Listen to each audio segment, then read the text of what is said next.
Speak easy, unstoppable. Hey everybody, I'm glad to be here. Thanks for having me. I wanted to talk about a few things of what I'm actually doing right now in my company, because of all the things that Dr. Mallory was talking about. We're all seeing some shifts in how we work, and we're all trying to figure out how do we implement this technology that's either been given to us or sometimes, for being honest, forced upon us, right? And so that's what I want to talk about today, and I'll give you live examples of just what I'm going through. So happy to share. So while we're moving past our standard TA operations, metrics, transactional recruiting, all the things that we've been looking towards, I thought about it from an ecologist perspective. I am not an ecologist. Some of you may know me. I'm definitely not an ecologist.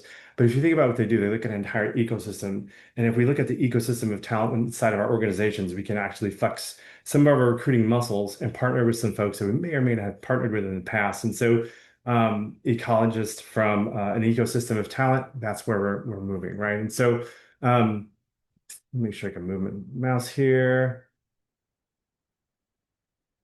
So if you think about the comparison here, we have a talent machine on one side and we have a talent ecosystem on the other.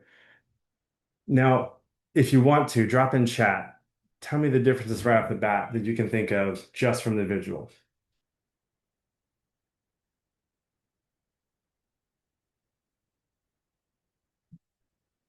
But I'll show you what I think, right? So if you think about from a machine perspective, you have interchangeable parts. It's highly efficient, right?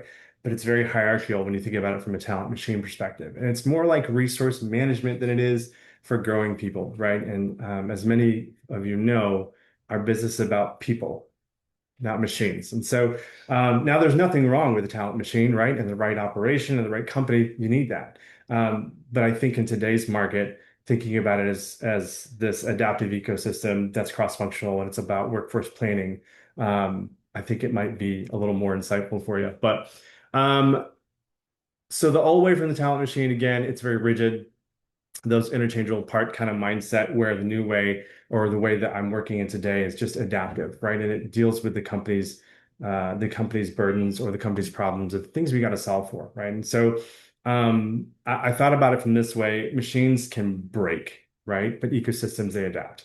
And so hopefully that's where we're moving towards, especially as we evolve with some of our technology. So ecologists also have something called signals, right? So you think about signals within the ecosystem that tell you something's happening. And so these are the three that I'm going to talk to you about today.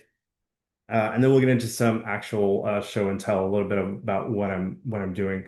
Um, and so we'll go from left to right.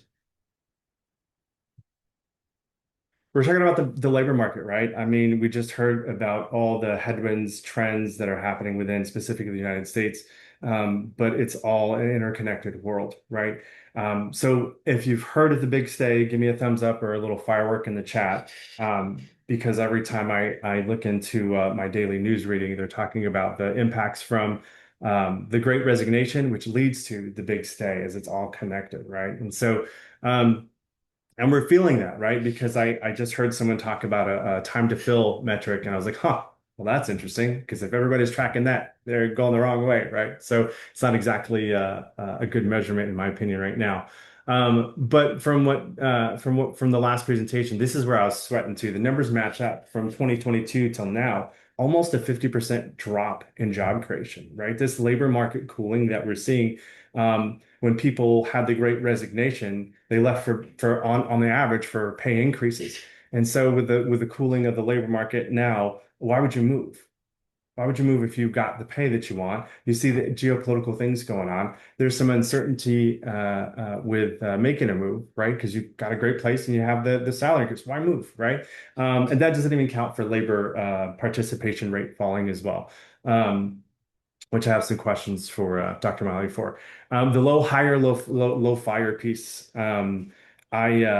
I'm now celebrating about a year and change here at this company because I was part of a reduction in force. We had overhired, and I think I was on the phone with a mentor of mine right as I got a part of a riff. They didn't do workforce planning. They didn't think ahead through the curve of this spike of jobs from recovering from the pandemic. How do you manage that? Well, it wasn't managed. It's just reduction in force. I get it. It's business. But again, now we're kind of getting to this, I don't want to say homeostasis, but that's the only word that comes to mind of where we're at from a labor perspective. And then that leads to candidate immobility, right? And so the numbers here are sourced from SHRM and then also the BLS, JOLTS reports, things like that. So let's shift a little bit. I'll talk about our tech evolution. So I would argue, sorry, I would submit to you that we are in the middle of the fifth industrial revolution. So an industrial revolution means that the things you're doing have been greatly enhanced, and it changes the way you do business. It changes the way you produce products. It basically changes how you operate, right? So I'd say we're in the fifth industrial revolution. Um, if you've not had AI hit your TA tech stack in the past year, give me a thumbs up. Be very impressed if anybody does. If you think about our tech stack evolution, whether you've bought something or whether you've been given something new, or whether you're just keeping the same stuff you've had, they've all adopted AI or AI-ish type things into your tech stack. So you're either being given AI capability or you're being told to adopt AI capability. And I think that number's conservative. So I balanced those two numbers. I balanced a few numbers to get to the 70. I would think that's very conservative. And I didn't see any thumbs go up either. So that sounds like everybody who's on this call has AI in their tech stack in some way, shape, or form. And then we're talking about what to automate and where AI workload balancing can happen, right? Because everyone's given us these tools. Like, okay, well, great, we'll go do it. Go do what, right? What are we going to automate? How's it going to affect the candidate experience? How's it going to affect my workflow? There's a bunch of questions as we grapple with how we're going to really utilize and make it effective within our TA practices, right? Just because we're AI enabled or we're using the cutting edge tech doesn't necessarily mean we're going to be better, especially when you're grappling with some of the geopolitical situations going on in the candidate market that it is today.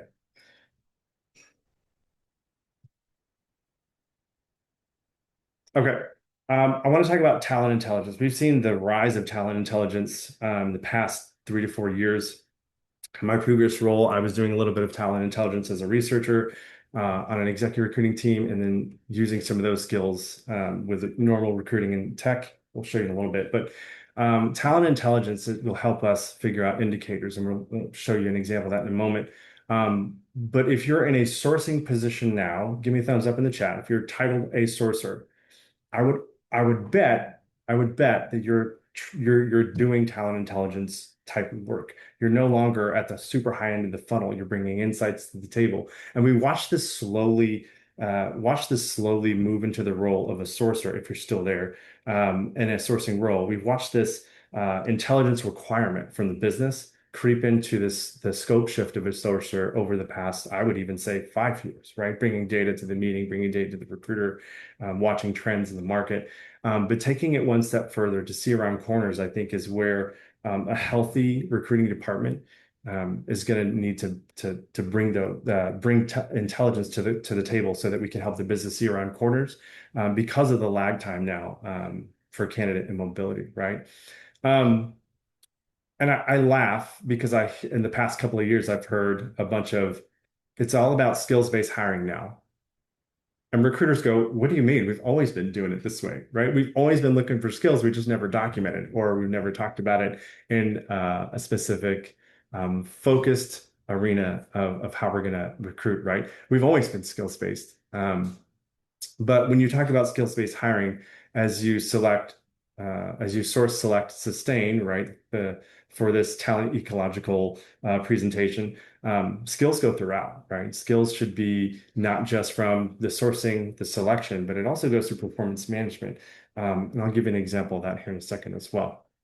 And I think recruitment marketing is going to get a big bump into talent intelligence because using the skills and a combined a good talent intelligence dossier for your divisions and your organizations, pairing all that together and having a very focused AI-enabled recruitment marketing function within your orgs can really get the right message in front of the right person at the right time. But then at scale, right? And it's not one message to all. So I think that we're going to have some increased spend there. I think it's almost ripe for that kind of spend as well.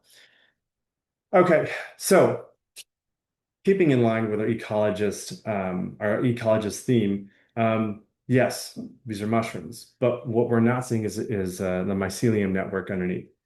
If you know what a mycelium network is, drop a mushroom in the chat. I'm kidding, or a thumbs up in the chat. For those of you who don't, a mycelium network is the root structure and the systems that share and bring nutrients. So what you're seeing above the ground, the fungi, if you will, that is the result of having a healthy mycelium network. We have a couple of thumbs. Great. Some other bio nerds in the chat. Love it.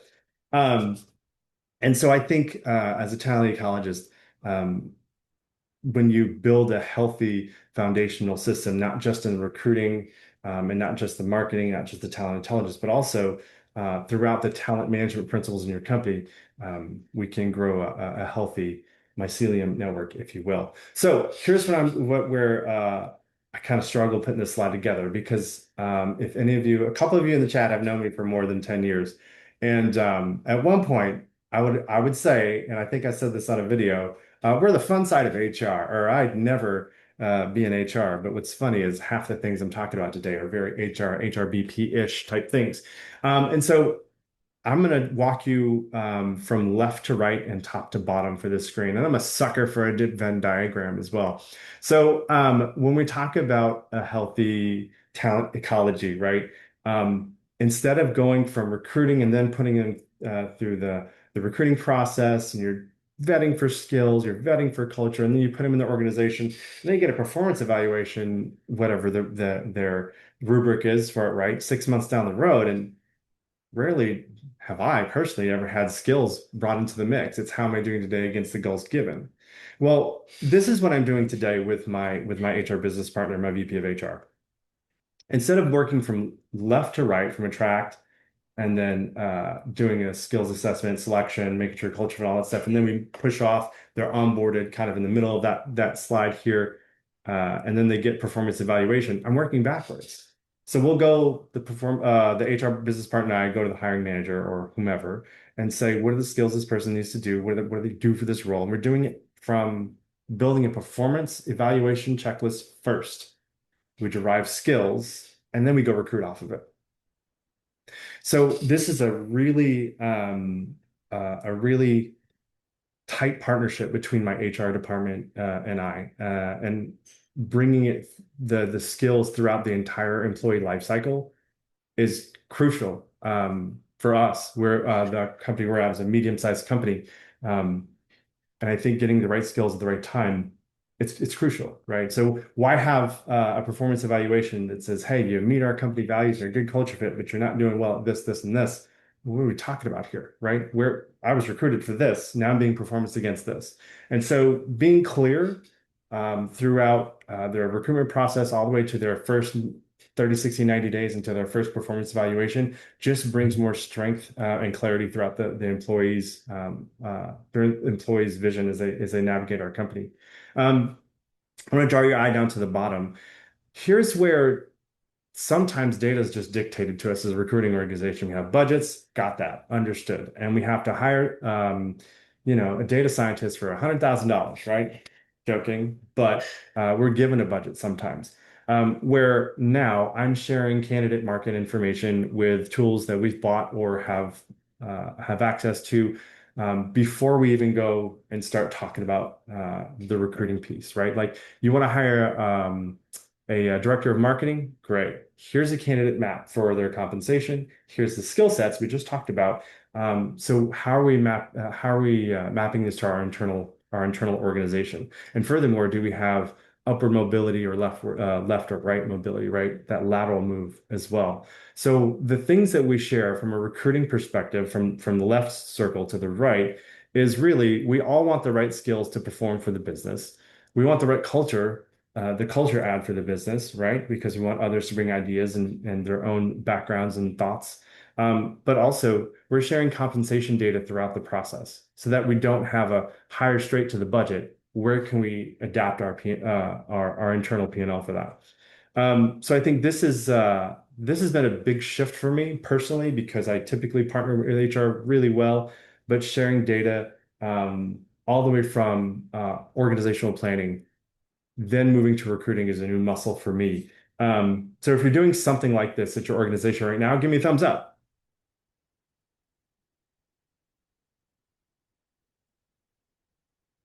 Um, oh, great. Love that. Man, I get a lot of thumbs. That's great. We're on the same page. Cool. All right. And so we talk about skills-based based hiring. We're also talking about skills-based recruiting and succession. So that head of marketing role that I was just talking about, the job description's there for everybody to see. We can go into it. And in the job description, it's clearly laid out. Here are the skills.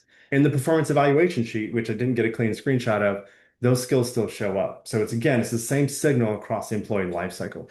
But also, when if you'll notice the bottom, we're looking to hire somebody. Oh, that should say FY27 Q1. And we have a marketing operations specialist now. We're going to be recruiting for a head of marketing in the very near future.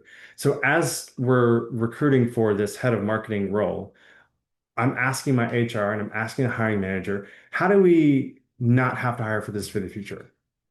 What skills do we need to grow in your marketing operations specialists to get them into the head of marketing? What projects they need to do? How are we going to have them work on a demand generation strategy as they execute it to get to the point to where they're going to own it and then possibly develop it, right? And so that skills-based recruiting and succession is critical for us. And we're building this as a muscle across our entire organization. And so now we're looking through I would say the frameworks or the scaffolding of this marketing department. We have head of marketing, marketing ops, and then a future growth. Great, love that. Um, that brings me to the next slide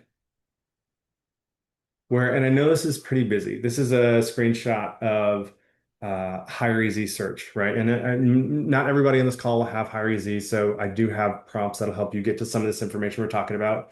I'll talk about that in a second.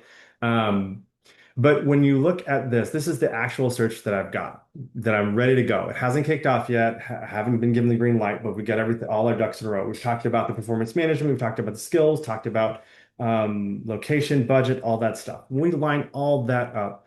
And now I've got a sample size of roughly 509 candidates within the geos that we want to look into that are skills mapped. They're within our compensation range, at least according to the information we get from hireEZ. And I've already got a messaging that's ready to go, right? So all I literally have to do is put all these 509 candidates, it says 504, old screenshot, whichever, 500-ish candidates into the good fit, and it automates the messaging, right? And I think the timing on this is where we have that candidate immobility, right? The timing on this is crucial. So the head of marketing was an unexpected timing. We knew that there was this person was looking to grow and move on, move forward, and do great things. And we knew it was coming, but this timing was a lot sooner than we anticipated.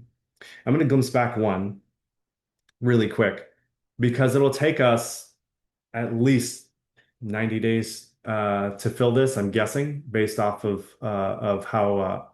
how the current market is of what we actually want and our interview process and all the other things that we do internally, which is quite robust. But whilst I'm recruiting this person, right, I can already start messaging folks that have skill sets within this marketing operations specialist well ahead of time. Hey, we're currently hiring ahead of we're currently building out our marketing organization. We're hiring the head of marketing. We're going to get things ready. Would you be interested in, say, the first quarter of FY27, if we do the same thing for this operations specialist, run this same report, we can start engaging the market early. And so I think that's one way we're getting ahead of this increased this increased time to hire someone, right? We are seeing our hiring times creep up across our organization, our consultants, and within the corporate environment as well. Um, that said, if you don't have an hireEZ platform and you're still scraping things together, all you have to do is drop me a message, drop me a follow, and I've got some really great compensation prompts that'll get you in the right direction. They're not as robust as, say, Dr. Mallory's organization, but it'll point you in the right direction if you don't have these things. There's a quick talent, there's a talent intelligence engine that I have where you can drop in a job description or a name, and it'll prompt you with questions to ask more questions about your organization, and it'll spit out a decent talent intelligence report. And I'm pretty sure everybody here has some sort of job description engine here. So these are some things that I can share with you as well. And I think I've got 4 minutes left.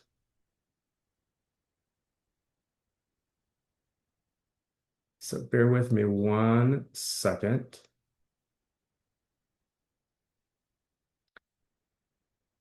I'm going to share one other screen to show you.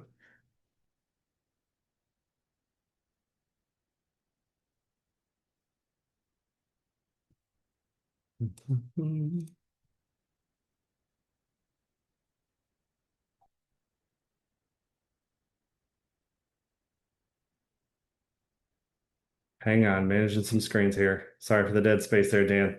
Okay. Share screen two and share. Somebody give me a thumbs up if you see an org chart.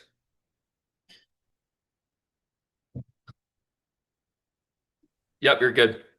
Great. Here we go. All right. So what I'm doing right now currently is I'm mapping out my entire organization, the job skills, and we're also showing, like for instance, Q3, I need to hire a recruiter. I need to start getting through some market mapping now, right? Or for instance, we're going to be hiring product manager. It's at the end of this quarter, this is coming, right? So I'm going to work through the same thing with him. So the reason I'm showing you this is not to show you my workload, but I'm showing you this as far as start mapping out and getting some time frames within your partners. Have the conversations now, have the conversations with your HR partners, and show them the same information. Take some screenshots from the previous presentation. And show them the lag in the market, right? And so getting ahead of it before we get the decision to go is the best bet.